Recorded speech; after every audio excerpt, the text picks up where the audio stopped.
For more on this now, we bring in HNN's Washington correspondent, Brendan Cullerton. Brendan, thanks for joining us here on This Is Now.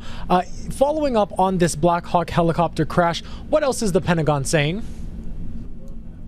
Well, Dylan, we have very limited information from the Pentagon from the briefing today. They say what we know is around 10 o'clock last night, two Black Hawk helicopters crashed into each other doing night flight training. So they were training, routine training. It was planned for night flying. They don't know much else about what caused the crash. We do know that an aircraft safety crew is coming from Fort Rucker in Alabama. They're investigating that today. That's what the Pentagon tells us. That's all they know right now, and any more details are going to come after that investigation.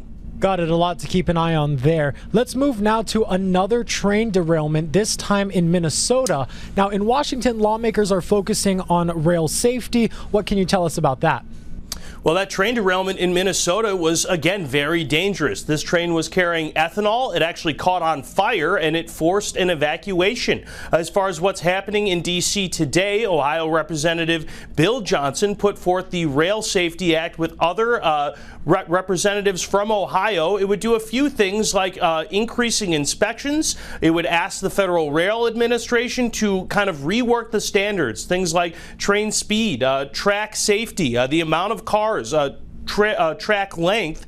It would also increase funding for first responders to deal with hazardous materials, and it would increase penalties for going against those regulations.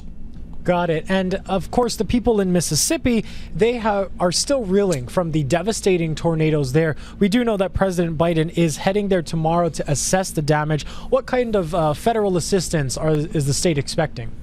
And the president going with the First Lady to tour a few counties there. The big move the president made was actually on Sunday when he issued a disaster proclamation. And what that does is it allows FEMA to provide funds for those areas. And they do it on a county-by-county basis based on how much damage there is. So that's one of the things the president is doing tomorrow is he will be assessing on a county-by-county basis just how much help they need, how much federal assistance they need, and how much that differs on a location-to-location basis.